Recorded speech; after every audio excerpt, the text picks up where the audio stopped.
What's going on, you guys? So the one thing that boxing fans was going to be looking out for was the pay-per-view numbers for Terence Crawford and his fight with David Averizian. Hit that like button for your boy. We on Bushido Boxing TV. This is where we go be at for the time being. Make sure you like, comment, subscribe. Do all that good stuff that you was doing in the original dojo. You're going to do the same thing here. But Terence Crawford, after his spectacular knockout victory over David Averizian, a lot of people really don't have too much to say. Of course, they're bringing up the glove situation. Of course, they're going to be waiting for the pay-per-view numbers. I mean, they was waiting for the pay-per-view numbers as soon as Crawford got his hand raised. They was looking to see what those pay-per-view numbers was looking like. Well, according to BLK Prime, it exceeded expectations. So not only did Crawford sell out the event, but the pay-per-view numbers exceeded expectations. And this is from a statement from BLK Prime, quote, "Early reports indicate that the buys for the sold-out event exceeded initial projections on BLK Prime Digital, further solidifying BLK Prime's position as the newest and best destination for high-quality boxing content." End quote. So BLK Prime says this is a success. A lot of people was wondering if BLK Prime was going to lose out on money for investing in Terence Crawford, giving them $10 million up front and, oh, well, his pay-per-view numbers ain't going to do well. Crawford isn't a draw. Oh, man, I hope it fails. You heard some of everything from all the critics, the Crawford critics out there. But Crawford keep proving these guys wrong each time out. Now, at $40 a pop, it was very affordable, right? $40 versus paying $79, $80 is very affordable for most people. And if you're a fan of boxing, you're a fan of Terence Crawford, then you contributed to this fight. But the narrative was going to be, right? BLK Prime came out early and said it exceeded our initial projections. So they must then really think it was going to do too great. They was hoping it was going to do good, but it exceeded their expectations. So what do the haters got to say now? What do you got to say now? I mean, people looking to knock Crawford, and Crawford was only a one-fight deal with BLK Prime. But this opens the eyes up for other fighters who may want to get some fights going and get paid a lot of money to do so. Remember, when PBC first came on the scene, they had a lot of money they was dishing out early on for some of the guys we love today, like I said before, to fight Mr. Mahoos. Well, BLK Prime is doing the same thing, except if you want to fight the best, you go BLK Prime, they'll put a lot of money in front of you. And I'm looking at Errol Spence like, so if BLK Prime is going to really offer you over $20 million to fight Terence Crawford, what you gonna do, bro? Now, if it's a situation to where PBC and BLK Prime can work together, I am all for it. I am not going to get in between that. You got a group of guys that's BLK Prime dudes. You got a group of guys that's PBC dudes, and it's like a big gang war for no reason. When I feel that they should work together. If PBC don't got the money to give these guys up front, well, let's holler at BLK Prime. Let's let them get part of this, right? Since BLK Prime got so much money to throw around, I mean, they new in boxing, so they got plenty of money to throw around, apparently, right? Not to mention this pay-per-view success for Terence Crawford really, really increased their motivation moving forward in the sport of boxing. The more boxing, the better. And then when I see fighters happy, I'm happy. See, like everybody that fought in the car was happy. Everybody got paid. Nobody had to worry about getting nothing on the back end or nothing like that. Right? They got their money up front. Let's go put on the show. So I would like to see some of these guys who's been really on this Crawford smear campaign to come out with this, right? Come out saying that the numbers were resounding success. It was a resounding success for BLK Prime this past weekend with Terence Bud Crawford, a guy who couldn't sell out this, a guy who couldn't sell out that, a guy with low pay-per-view numbers. When you're a guy like Terence Crawford, people will just want to simply see you fight. He's a very exciting fighter. He always closes the show. I mean, what better fighter could you ask for right now? Total contrast from, and I love Floyd Mayweather, right? TBE.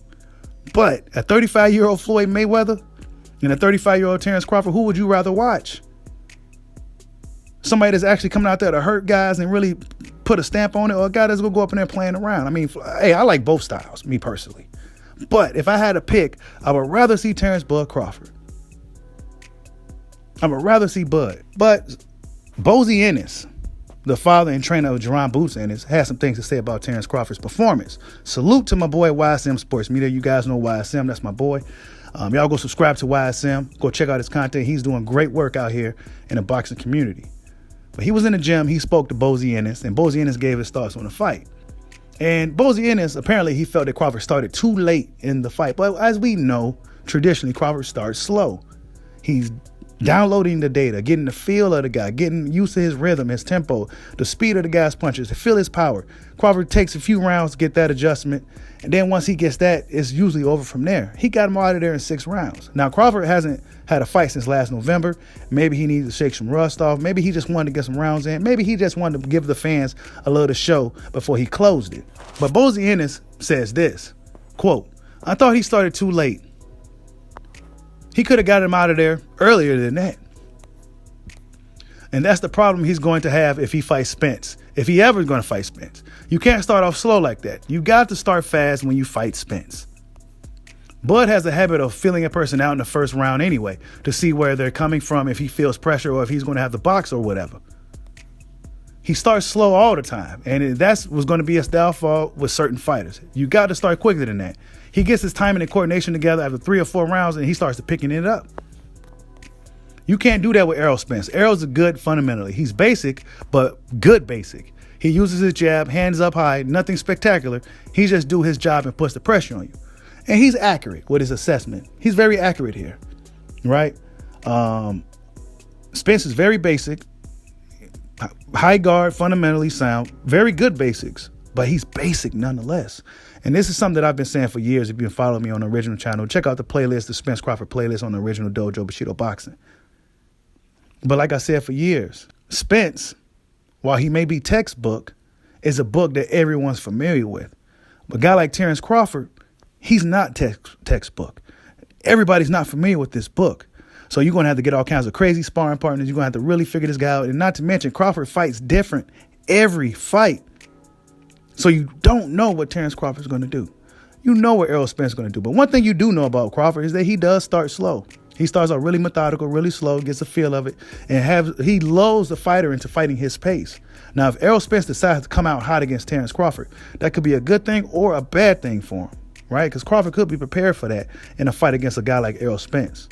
Then he says, "I was watching how Crawford was fighting when Average was putting that pressure on. He looked like he was a little leery, and if you watch him, his eyes, and he started backing up. I mean, of course, you got to be a little weary when you're in there with a guy that can punch like David Average. He's an unknown puncher and a puncher with nothing to lose. So, yes, you have to be leery against these guys.